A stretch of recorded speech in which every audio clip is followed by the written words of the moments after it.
அஸ்ஸலாம் அலைக்கும். உங்கள் பீமாசா சமையல் எல்லோரும் எப்படி இருக்கீங்கப்பா? நல்லா இருக்கீங்களா?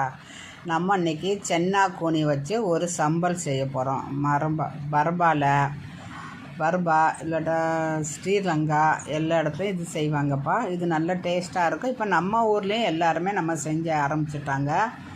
இது எப்படின்னா வந்து கடாய் வச்சு எண்ணெய் ஊற்றி எண்ணெய் காஞ்சோன்னா சென்னா கூனியை போட்டு லைட்டாக பொரித்து எடுத்துடலாம். நீங்கள் இப்படி பொரித்து எடுக்காட்டால் நீங்கள் எண்ணெய் சட்டியில் கடாய் வச்சு கொஞ்சோண்டு எண்ணெய் ஊற்றி அதை வறுத்து கூட வச்சுக்கலாம். அதை வறுத்து வச்சுக்கிட்டு நான் ஒரு கிண்ணம் எடுத்துருக்கேன். அது கொஞ்சம் கொஞ்சமாக போட்டு ஒரு 3 போட்டு வறுத்து எடுத்துடுறேன். வறுத்து எடுத்துகிட்டு ஒரு 4 வெங்காயம் வெட்டி வச்சுருக்கேன். பெரிய வெங்காயம் நீட்டமாக வெட்டி வச்சுருக்கேன். அந்த வெங்காயத்தையும் இந்த எண்ணெயில் ஃபுல்லாக போட்டு பொரித்து எடுத்துடலாம். பொரித்து எடுக்கலான்னு சொல்லலாம், வறுத்து எடுக்கலான்னு சொல்லலாம். அந்த ஊரில் பொரித்து எடுக்கிறது சொல்லுவாங்க, நம்மலாம் வறுக்கிறதுங்க. பாருங்கள், 3 மட்டமாக போட்டு இதை ஃபஸ்ட்டு எப்படி இருக்குதுன்னு பார்க்கறதுக்காக லைட்டாக போட்டு பொரித்து எடுத்தேன்.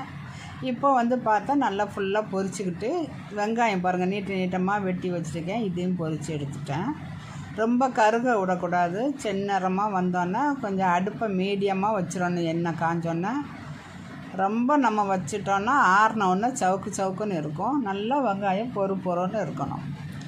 இதே மாதிரி எல்லா வெங்காயத்தையும் நம்ம 2 மட்டம் 3 மட்டம் போட்டு பொரித்து எடுத்துடலாம். நம்ம இந்த எண்ணெயை மீதியை யூஸ் பண்ண முடியாது. அதை கீழே தான் கொட்டணும். அதனால நான் கொஞ்சோண்டு எண்ணெய் ஊற்றி கொஞ்சம் கொஞ்சமாக போட்டு செஞ்சு எடுத்துகிட்டு இருக்கேன்.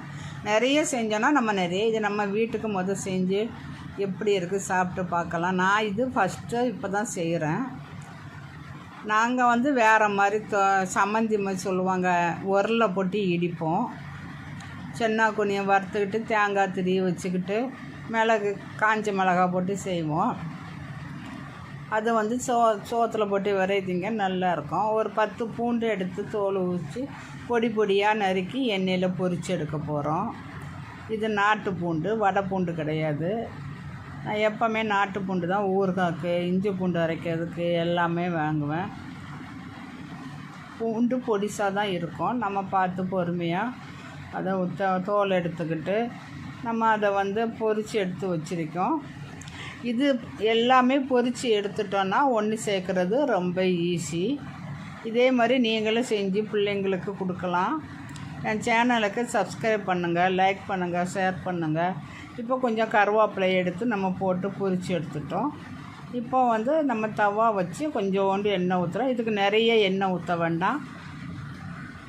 நான் கடுகு போட போகிறேன். எல்லோரும் கடுகு சில பேர் போடுவாங்க, சில பேர் போட மாட்டாங்க. ஆனால் நிறைய பேர் கடுகு போட்டதில்லை.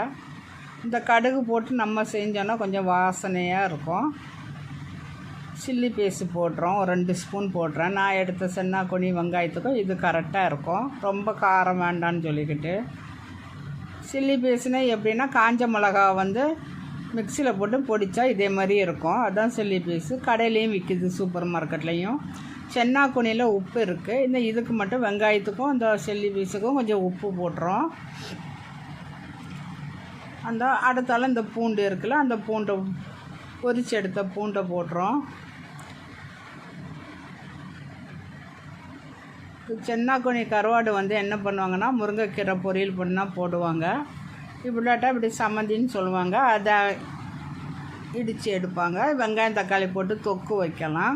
அதோடு இது நல்ல டேஸ்ட்டாக இருக்கும். இதே நீங்கள் செஞ்சு சாப்பிடுங்க, எப்படி இருக்குன்னு சொல்லுங்கள்.